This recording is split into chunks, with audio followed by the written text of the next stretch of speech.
Bien, bien, vamos una vez más con nuestro bonito libro. Espero que todo vaya bien.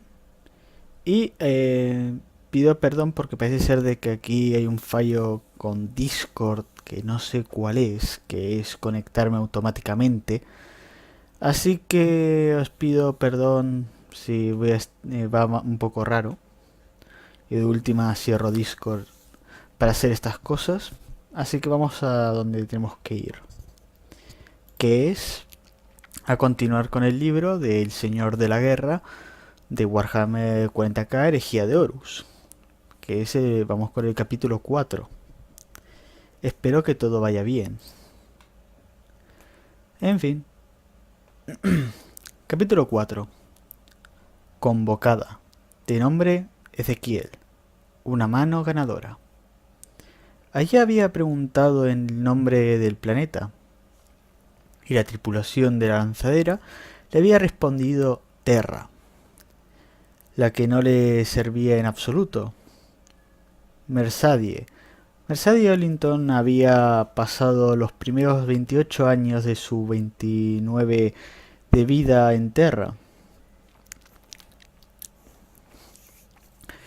y aquello no lo era. El iterador envió para acompañarla poco le sirvió de mucho más.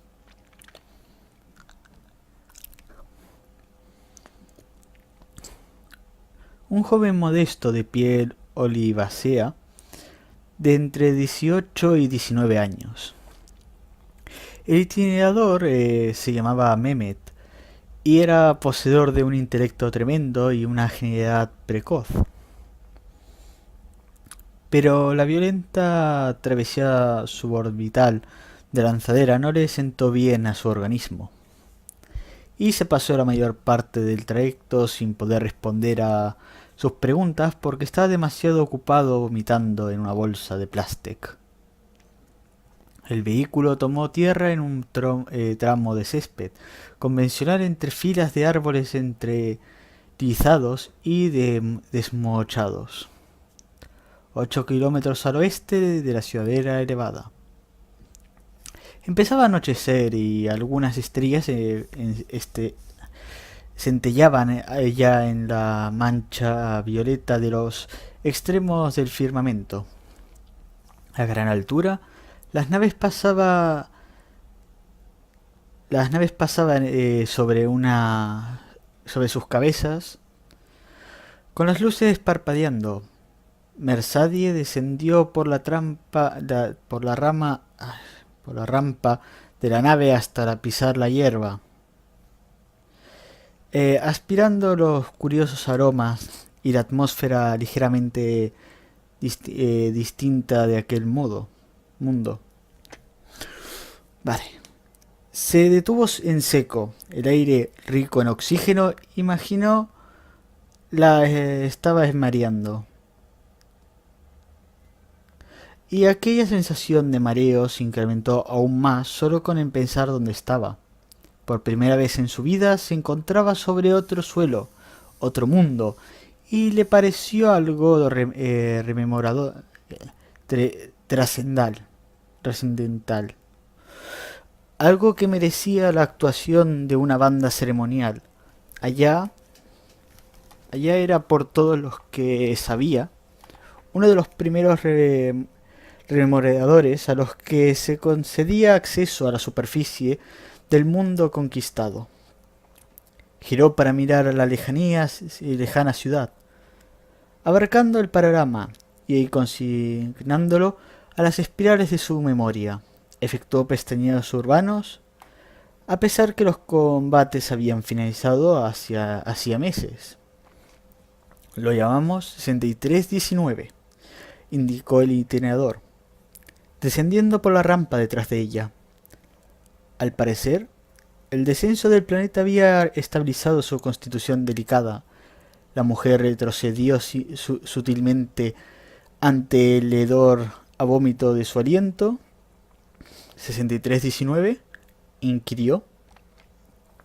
Por ser el mundo decimonoveno de la 63ª expedición ha sometido, dijo Mehmet. Aunque desde luego aquí no se ha establecido aún un acatamiento total, todavía no se ha rectificado la Carta Constitucional. El gobernador general electo Rakkis está encontrando dificultades para formar una coalición parlamentaria que dé su consentimiento, pero la 6319 servirá. Los habitantes del lugar llaman a este mundo Terra, y no podemos tener a dos de ellas, ¿no es cierto? Por lo que yo entiendo, esa fue la raíz del problema en un principio. Comprendo, dijo Mersadie mientras se alejaba. Tocó con la mano la corteza de los árboles desmochados. Parecía real al tacto. Sonrió para sí y lo almacenó en su mente con un pestañeo. La base de su narración, con claves visuales, se formulaba ya en su mente mejorada. Un punto de vista personal, eso es lo que haría.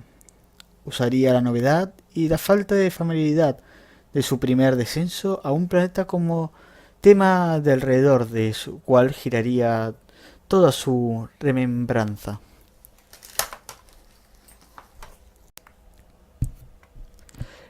Es una tarde hermosa, anunció el integrador, yendo a detenerse junto a ella.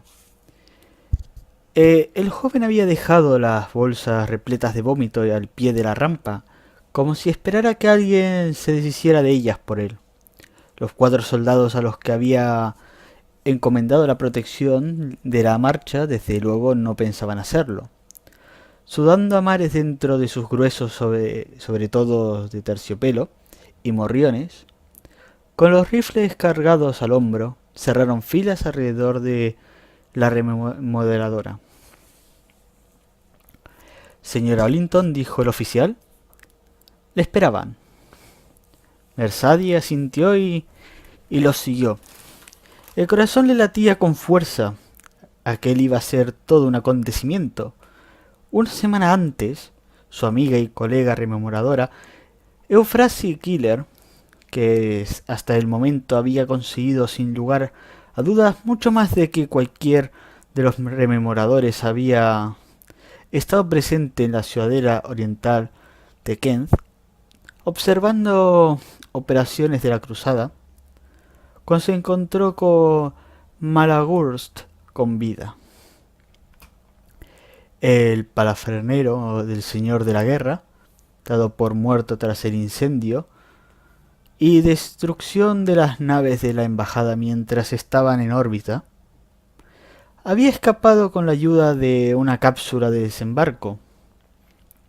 Gravemente herido, había recibido la atención y protección de las familias de un granjero que habitaba en los territorios situados fuera de Cairns.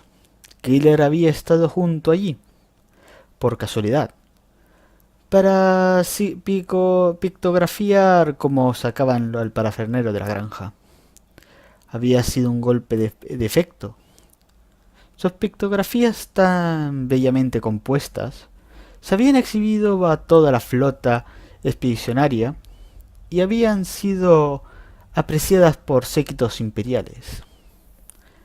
Repentinamente se hablaba de Euphrasie Keeler, de improviso. Los rememoradores ya no eran algo tan malo después de todo. Con unos cuantos clics geniales de su pictógrafo, Euphrasie había hecho progresar enormemente la causa de los rememoradores. Ahora, Mersadie esperaba para poder hacer lo mismo. Lo habían convocado allí y todavía no se había recuperado de la sorpresa. La habían llamado a la superficie. Solo ese hecho habría sido suficiente, pero era quien la había convocado lo que importaba en realidad. Él había autorizado personalmente su permiso de tránsito y se había ocupado de asignarle una escolta y a uno de los mejores iteradores de de Sinderman. La joven no conseguía comprenderlo. La última vez que se había visto, él se había comportado de un modo tan brutal que Mercedes había pensado en dimitir y tomar por primera vez un transporte de vuelta a casa. Le esperaba de pie, en un sendero de grava entre las hileras de árboles.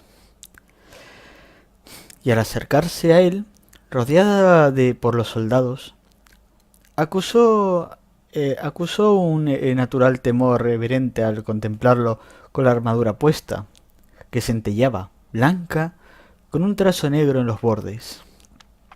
El casco, con un penacho de cola de caballo lateral, parecía colgado a la cintura. Era un gigante de 2 metros y medio y de estatura. Percibió cómo los soldados que la rodeaban vacilaban. Aguardad aquí, les indicó. Y ellos quedaron atrás, aliviados. Un soldado del ejército imperial podía ser tan duro como un par de botas viejas, pero no le gustaba lidiar con un Astartes, en especial no con uno de los lobos lunares, los más poderosos de los poderosos, los más mortífera de las legiones. También tú, dijo la joven y tirador. Le dijo al joven y tirador. De acuerdo, respondió Mehmet, deteniéndose. La llamada fue personal. Comprendo, repuso él. Mercedes fue hacia el capitán de los lobos lunares. El hombre se alzaba por encima de ella y tuvo que resguardar sus ojos con la mano para protegerlos del sol que se ponía a fin de poder mirarlo. Rememoradora la saludó con una voz más tan profunda como la nariz de un roble. Capitán, antes que empecemos me gustaría disculparme por cualquier ofensa que pudiera haber causado la última vez que nos vimos. Si me hubiera sentido ofendido, señora, ¿le habría hecho venir aquí? Supongo que no. Supone correctamente. Me indignó con sus preguntas la última vez, pero admito que fui demasiado duro con usted. Hablé con una temeridad innecesaria. Fue esa temeridad la que me hizo pensar en usted, respondió Loken. ¿No puede explicarlo más? No lo haré, pero pero debe saber que fue precisamente el hecho de que dijera cosas fuera de lugar lo que me trajo aquí. Motivo por el que decidí hacer que la trajeran también a usted. Si eso es lo que hacen los rememoradores, ha hecho bien su trabajo. Mercedes no estaba segura de qué decir. Bajó los ojos. Los últimos rayos de luz le dieron de lleno en ellos. Desea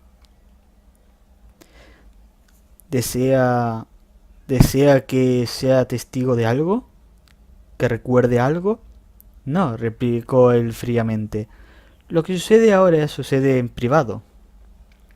Pero quería que supiera que, en parte, se debe a usted. Cuando regrese, si lo considero apropiado, le transmitiré ciertos recuerdos. Si eso resulta aceptable, me siento honrada, capitán.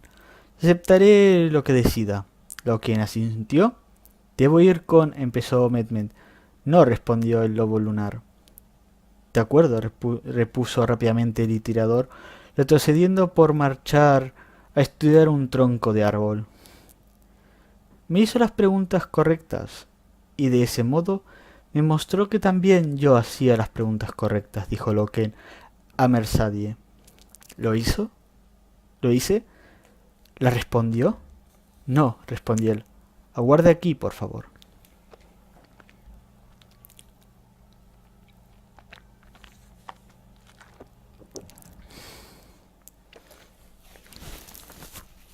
Se alejó en dirección a un seto de boj, podado por los mejores jardineros ornamentales en forma de gruesa pared verde de baluarte. y desapareció de la vista bajo un arco de hojas. Mercedes volvió hacia los soldados que aguardaban. ¿Conocen algún juego?, preguntó. Los hombres se encogieron de hombros. La mujer extrajo una baraja del bolsillo del abrigo. ¿Les puedo enseñar uno?, anunció con una sonrisa y sentó en la hierba para repartir las cartas. Los soldados dejaron los rifles en el suelo y se agruparon alrededor en las sombras azules cada vez más alargadas. A los soldados les encantaba jugar a las cartas. Le había dicho a Ignace Carcassi antes de que abandonara la nave insignia, justo antes de dedicarles una sonrisa burlona y entregarles la baraja. Al otro lado del elevado seto se extendía un jardín acuático ornamental convertido en una lóbrega ruina. La altura del seto y los árboles cercanos, que en aquellos momentos se convertirían en formas negras y erizadas al recortarse contra el cielo rosa, ocultaban lo que quedaba de luz solar. La penumbra sobre los jardines resultaba casi neblinosa. En el pasado el jardín había estado compuesto de placas rectangulares de auslita, dispuestas a modo de losas gigantescas que rodeaban una serie de depresiones cuadradas y poco profundas en las que habían florecido lirios y luminosas flores acuáticas en sumideros llenos de guijarros alimentados por algún manantial o fuente. Delicados helechos híbridos y sauces llorones habían bordeado a los estanques. Durante el asalto de la ciudadela elevada, proyectiles terrestres o bombarderos aéreos habían acribillado la zona, derribando muchas de las plantas, hicieron pedazos un gran número de bloques.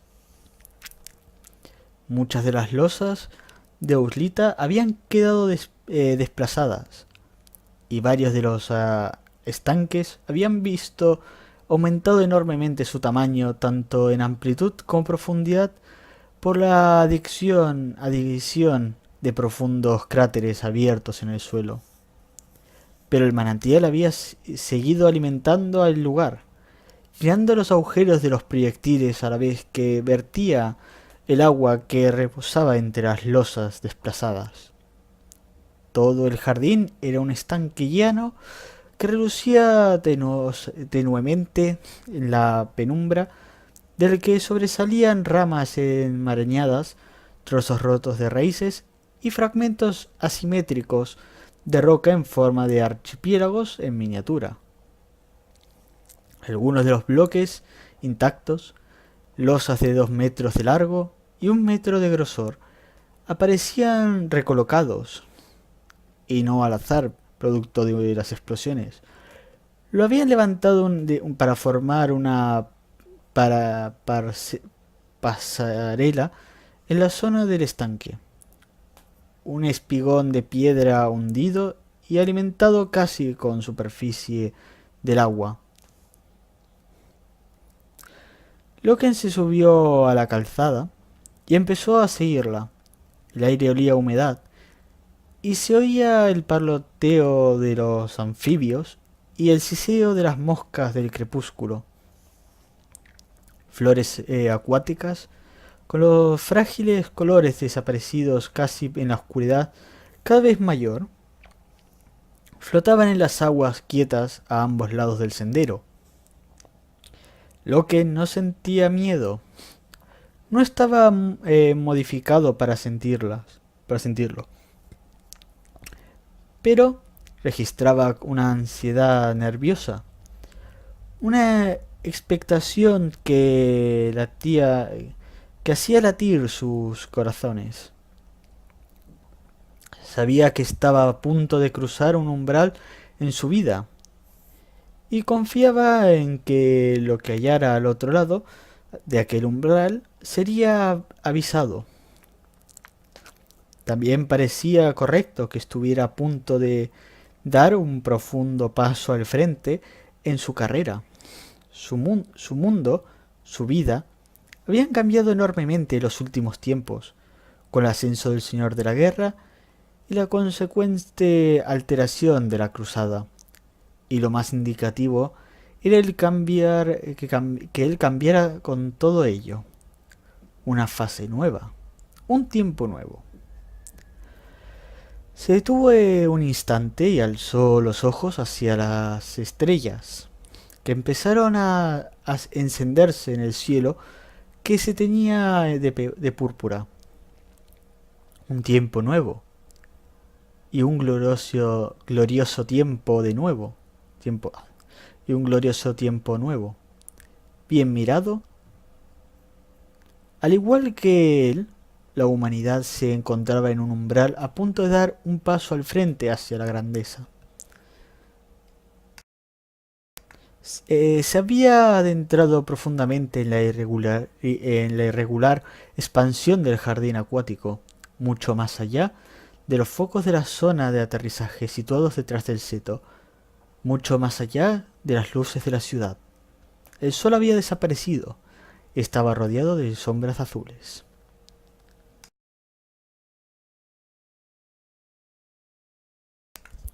La calzada finalizó. El agua centellaba al otro lado. Al frente, cruzando unos 30 metros de estanque de aguas quietas, un pequeño montículo ocupado por sauces llorones se alzaba como un atolón, recortándose en el firmamento.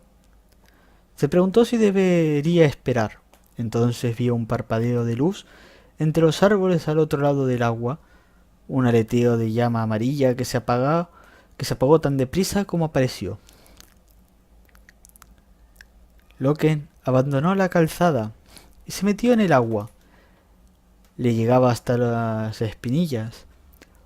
Ondulaciones y círculos de intenso color negro irradiaron sobre la superficie reflectante del estanque. Empezó a vadear en dirección al islote, esperando que sus pies no encontraran de improviso la inesperada profundidad de algún cráter sumergido y dieran de ese modo un toque cómico a aquel momento solemne. Alcanzó la orilla cubierta de árboles y permaneció en los bajíos, fijando la mirada a la enmarañada oscuridad. «Danos tu nombre», dijo una voz desde la oscuridad. Habló catónico, su lengua materna, el argot de comandante de los lobos lunares. «Gabriel Loken es el nombre que tengo para dar». «¿Y cuál es tu rango?» «Soy capitán de la 10ª compañía de la 16ª Legión Astartes». «¿Y quién es el señor al que has jurado lealtad?» «Tanto al señor de la guerra como al emperador».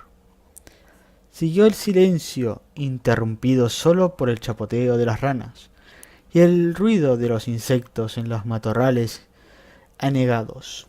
La voz volvió a hablar, solo dijo una palabra: «Iluminadlo». Se oyó un breve chirrido metálico al abrirse la ranura de un farol, y la luz amarilla de una llama brotó al exterior para brillar sobre él. Había 3 figuras de pie en la orilla bordeada del árbol situada encima de él. Una sostenía el farol en alto, Aximand, Torgadon, sosteniendo en alto la lámpara, Abaddon. Al igual que él, llevaban puesta la armadura, y la luz danzarina se reflejaba en las curvas del blindaje.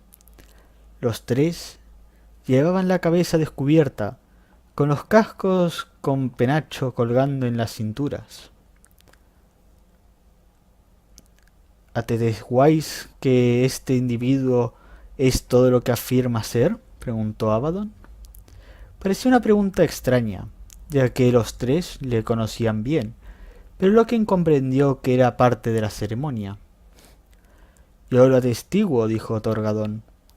Aumenta la luz. Abaddon y Aximand se apartaron unos pasos y empezaron a abrir las rendijas de una docena de faroles que colgaban las ramas circundantes. Cuando terminaron, una luz dorada los bañó a todos. Torgadón depositó su propia lámpara en el suelo. El trío avanzó hasta entrar en el agua para colocarse ante Loken. Tarik Torgadón era el más alto de ellos. Su sonrisa tramposa no abandonó ni un momento su rostro. Relájate, Garby, indicó con una sonrisa ahogada. No mordemos. Loken le devolvió una veloz sonrisa, pero se sentía amilanado. En parte se debía a que la elevada posición que ostentaban aquellos tres hombres, pero también que no había esperado que la admisión fuera tan ritualista. Horus Aximand, capitán de la quinta compañía, era el más joven y bajo de todos, más bajo que Loken. Era rechoncho y robusto, como un perro guardián. Llevaba la cabeza totalmente afeitada y aceitada, de modo que la luz de la lámpara relucía sobre ella. Aximand, como muchos de los miembros de la generación más jóvenes de legiones, había recibido su nombre en honor al comandante. Pero solo él utilizaba el nombre abiertamente. Su rostro noble, con los ojos bien separados y firmes, la nariz recta, se parecía extrañamente al señor de la guerra, y aquello le había merecido el apelativo cariñoso de Pequeño Horus. El pequeño Horus Aximand, la fiera en el combate, el maestro estratega, saludó con un movimiento de cabeza a Loken. Ezequiel Abaddon, primer capitán de la legión, era una bestia imponente, situado en algún punto entre altura de Loken y la de Torgadón.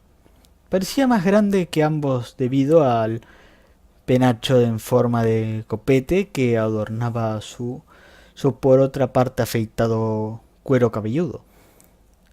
Cuando no lo llevaba puesto el casco, Abaddon sujetaba su melena de cabellos negros en un alto con un manguito de plata que la mantenía orgullosamente erguida como una palmera o un postizo fetiche sobre su coronilla. Él, igual que Torgadón, había pertenecido al Murnival desde su inicio, y, al igual que Torgadón y Aximand, compartía el mismo aspecto de nariz recta y ojos separados que tanto recordaba al señor de la guerra, aunque solo Aximand tenía las facciones un parecido auténtico. ¿Podrían haber sido hermanos? ¿Hermanos salidos del mismo vientre? Si lo hubieran engendrado al estilo antiguo. En realidad, eran hermanos en términos de fuente genética y fraternidad militar. Ahora Loken iba a convertirse también en hermano suyo. Existía una curiosa incidencia en el parecido facial de los astartes de las legiones de los lobos lunares con su primarca. Tal cosa había cachado a concordancias en la semilla genética. Pero de todos modos, aquellos que recordaban a Horus en sus facciones eran considerados especialmente afortunados, y todos los hombres los conocían como los hijos de Horus. Era un distintivo de honor, y a menudo parecía como si los hijos ascendieran más deprisa y se vieran más favorecidos que el resto. Lo cierto era, Loken lo sabía sin lugar a dudas. a que todos los anteriores miembros del Munea habían sido hijos de Horus, y aquel respecto era el único. Loken debía su aspecto físico a una herencia del pálido y curtido linaje de Catonia. Era el primer no hijo que era elegido para pertenecer a aquel círculo íntimo de élite. Si bien sabía que no podía ser así, sentía como si hubiera alcanzado tal eminencia mediante el simple mérito, en lugar que por el atávico capricho de la fisonomía.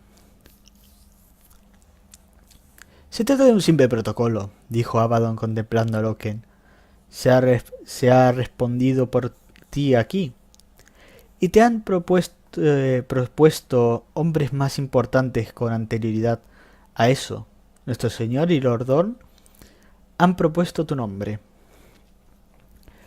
Como ha hecho usted, señor, según tengo entendido, repuso Loken. Abaddon sonrió. Pocos te igualan como militar, Gabriel. He tenido el ojo puesto en ti, y confirmaste mi interés cuando tomaste el palacio antes que yo. Suerte. No existe tal cosa, repuso Aximan con rudeza. Solo lo dice porque nunca la tiene, intervino Torgadón con una sonrisa. Solo digo porque no existe tal cosa, protestó Aximan. La ciencia lo ha demostrado, no existe la suerte. Solo existe el éxito o su falta. ¿Suerte? Intervino Abaddon.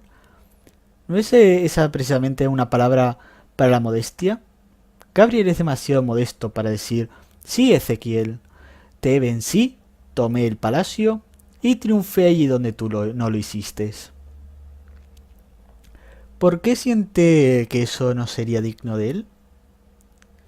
Y yo admito la modestia en un hombre, pero la verdad es, Gabriel, que estás aquí porque eres un guerrero de un talento supremo. Te damos la bienvenida. Gracias, señor, respondió el aludido. Una primera lección entonces, siguió Abaddon. En el Murnival somos iguales. No existe el rango. Delante de los hombres puedes referirte a mí como señor o primer capitán, pero entre nosotros no existen las ceremonias. Soy Ezequiel. Horus, dijo a su vez Aximan. Tarik, proclamó Torgadón. Comprendo, respondió Loken, Ezequiel. Las normas de nuestra fraternidad son simples, explicó Aximan, y pasaremos a ellas. Pero no existe una estructura en la que debemos que se esperen de ti. Deberás prepararte para pasar más tiempo con el personal de mando y ejercer junto al señor de la guerra. ¿Tienes en mente algún sustituto que supervise la 10ª en tu ausencia? Sí, Horus, respondió Loken. Pipus. ¿Pipus? Inquirió Torgadón como con una sonrisa. Me gustaría, dijo Loken, pero el honor debería ser para Jubal, antigüedad y rango. Axima negó con la cabeza. Segunda lección. Segunda lección. Haz caso a tu corazón. Si confías en Vipus, haz que sea Vipus. Nunca transijas. Jubal es un gran muchacho, lo superará. Habrá otros deberes y obligaciones. Cuestiones especiales, dijo Abaddon. Escoltas, ceremonias, embajadas, planificación de encuentros. ¿Te ves preparado para ello? Tu vida cambiará. Me siento optimista, sintió él. Entonces deberíamos registrarte como aceptado, dijo Abaddon. El guerrero pasó junto a Loken y vadió hacia el interior del somero lago. Lejos de la luz de los faroles, Aximan lo siguió. Torgadón dio golpecitos a Loken en el brazo y lo condujo también con ellos. Avanzaron a grandes zancadas por las aguas negras y formaron un corro. Abaddon les indicó que permanecieran inmóviles hasta que el agua cesara de chapalear y rizase. por fin quedó lista como un espejo y reflejó luminoso la luna que salía osciló en el agua mediante ellos.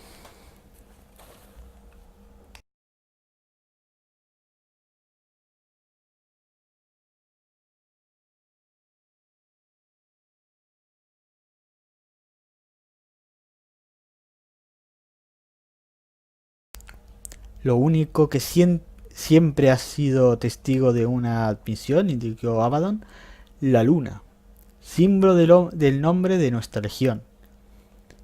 Nadie ha entrado en el Murnimal como no haya sido a la luz de la luna. Loken asintió.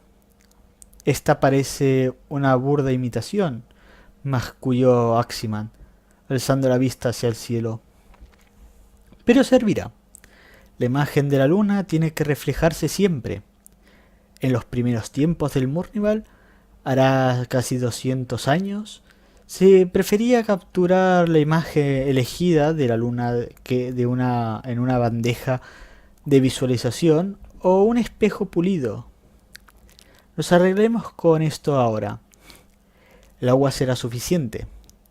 Loken volvió a sentir.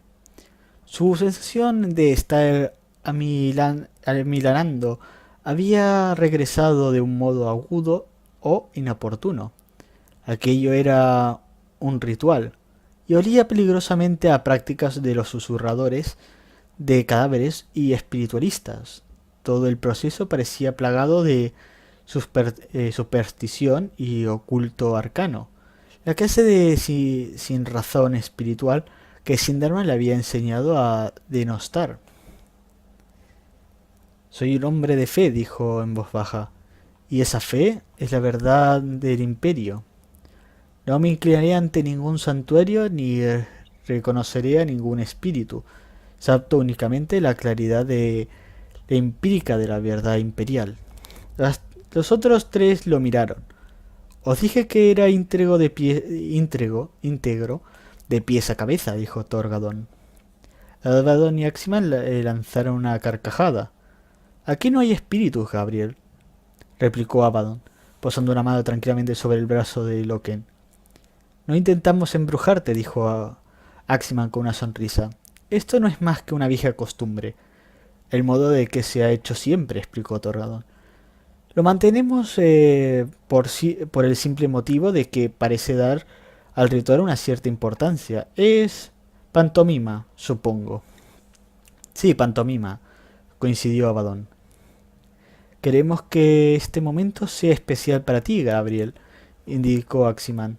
Queremos que lo recuerdes. Queremos que es importante marcar una admisión con una sensación de ceremonia y de acto memorable, de modo de que usaremos las antiguas costumbres. Tal vez no sea como más que algo teatral como por nuestra parte, pero lo encontramos tranquilizador. ¿Lo comprende? Respondió Loken. ¿Sí? Preguntó Abaddon. ¿Vas a hacernos un voto? ¿Un juramento tan firme como cualquier juramento de combate que hayas realizado jamás? ¿Hombre a hombre? ¿Implacable y claro y muy laico? ¿Un juramento de hermandad? ¿No un pacto arcano? Estamos aquí de pie, juntos bajo la luz de la luna, y juramos un vínculo que sólo la muerte romperá. Lo comprendo, repitió Loken, y se sintió como un idiota. Quiero hacer el juramento. Entonces vamos a aceptarte. Y los nombres de los demás.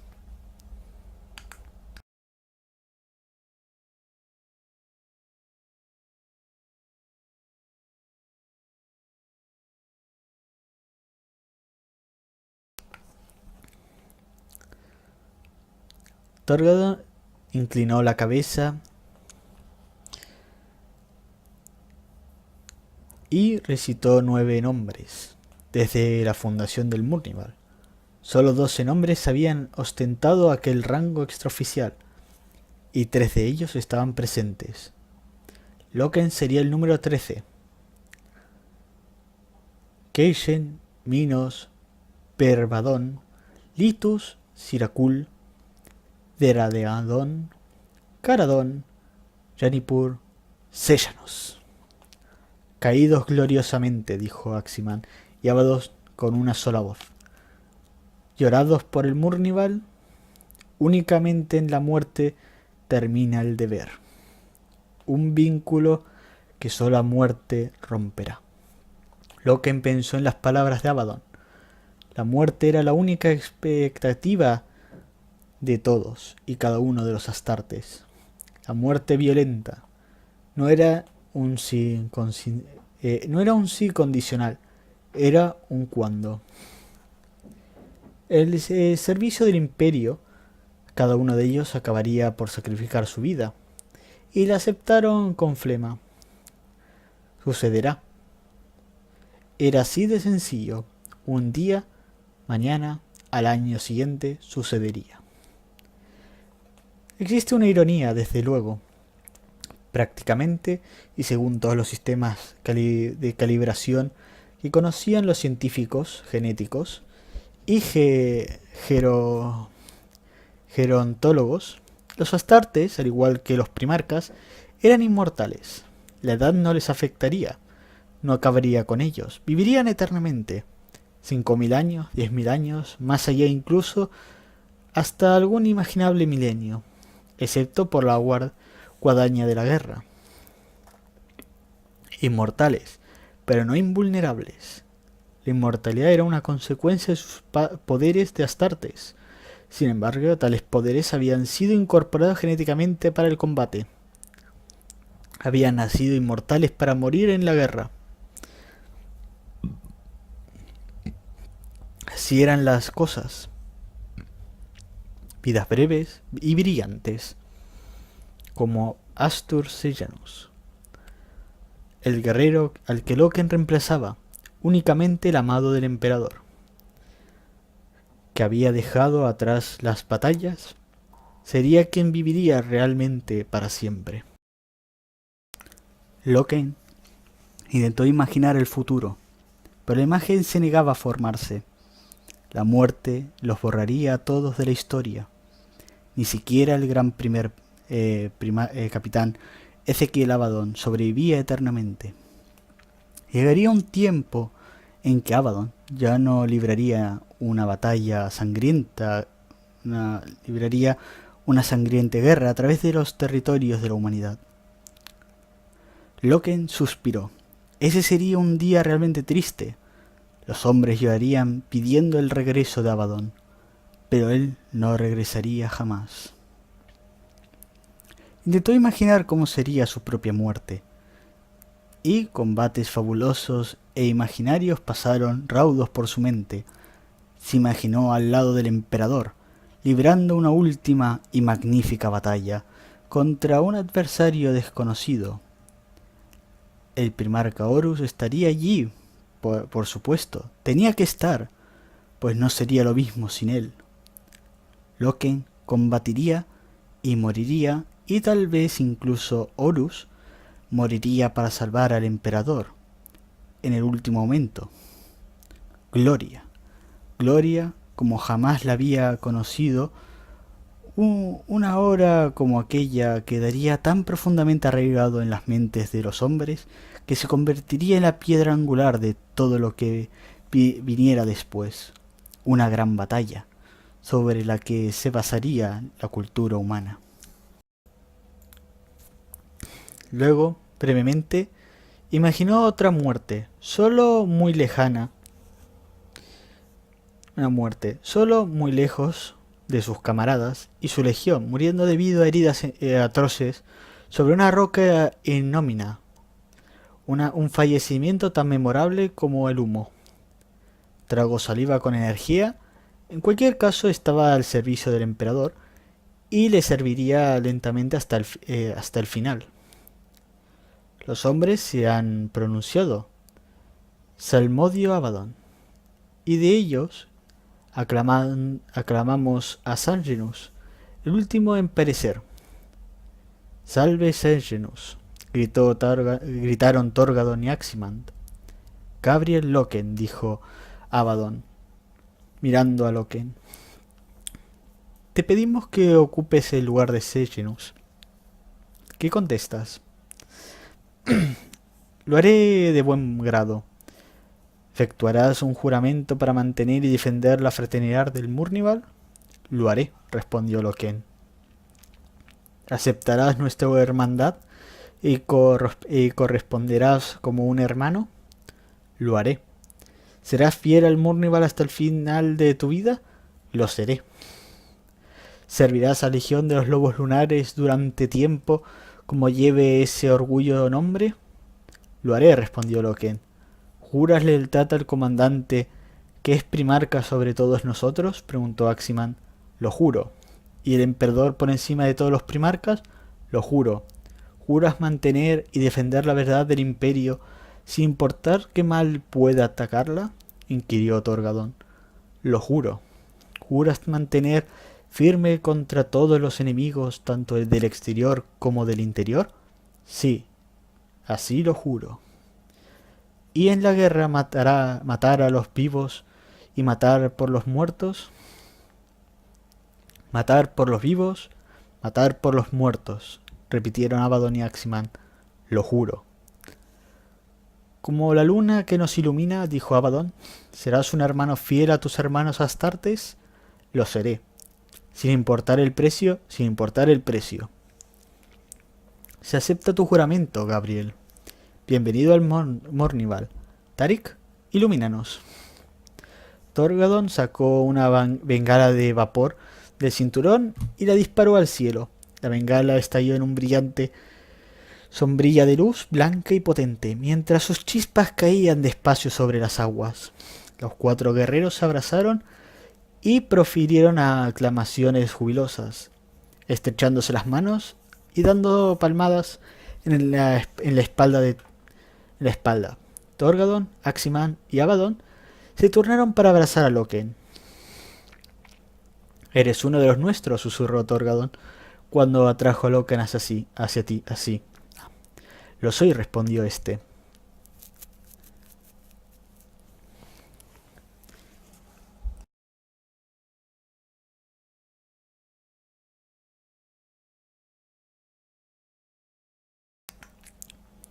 Más tarde, el insólete, a la luz de los faroles, marcaron el casco de Loken por encima del ojo derecho, con la señal de la luna. Creciente correspondía a la luna nueva. Era la insignia del cargo. El casco de Aximan lucía la marca de media luna, Torgadon la de casi llena y Abaddon la llena. Las 4 fases de la luna se repartían entre sus equipos, y de ese modo se simbolizaba el Murnival. Se sentaron en el insólete, conversando y bromeando hasta que volvió a salir el sol.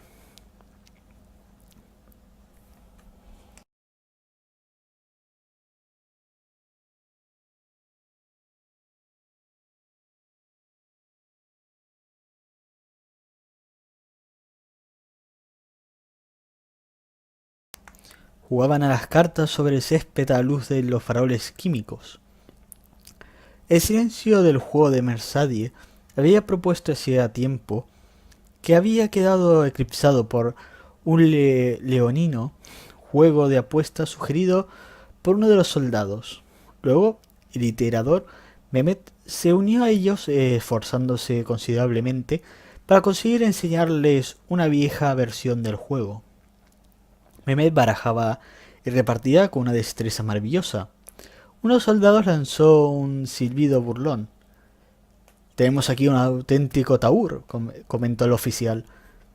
Es un antiguo juego, explicó Mehmet, que estoy seguro que les gustará. Se remonta a un pasado lejano. Sus orígenes se pierden en los inicios de la vieja noche. Lo he investigado y tengo entendido que era popular entre los pueblos de la antigua Merica y también entre las tribus de los francos. Les dejó jugar unas cuantas manos de práctica hasta que le cogieran el truco. Pero a Mersadie le costaba recordar qué conjunto de cartas ganaba a la cual. En el séptimo turno creyeron que haber entendido por fin que iba el juego. Se descartó una mano que creía inferior a las cartas que tenía Mehmet. No, no, no, sonrió este. Usted gana. Pero usted tiene 4 de la misma clase, a otra. Otra vez. El joven extendió las cartas. ¿Aún así lo ve? La mujer sacudió la cabeza. Resulta que resultaba todo demasiado confuso. Los palos corresponden a las capas de la sociedad de entonces, explicó él, como si iniciara una conferencia. Las espadas representan a la aristocracia de la guerra, las copas o cálices al antiguo clero, los diamantes o monedas a las clases comerciantes y los bastos y garrotes a la casta obrera. Algunos soldados refunfuñaron. Deje de iterarnos, dijo Mersadie. Lo siento, repuso Mehmet con una sonrisa. De todos modos, usted gana. No tengo 4 iguales. Pero usted tiene as, monarca, emperatriz y sota. Un Murnival. ¿Qué acaba de decir? Preguntó Mersadie Olinton, enderezándose. Murnival, respondió Mehmet, volviendo a barajar las viejas cartas rectangulares. ¿Es el antiguo nombre franco para las 4 cartas reales? ¿Una mano ganadora? Detrás de ellos, a lo lejos, más allá de un alto muro de setos invisibles en silencio de esa noche, una bengala estalló de repente e iluminó el cielo de color blanco. Una mano ganadora, murmuró Mersadie. La coincidencia y algo en lo que secretamente creía llamado destino acaba de abrir el futuro ante ella. Este parecía realmente muy tentador. Y con esto termina el capítulo 4.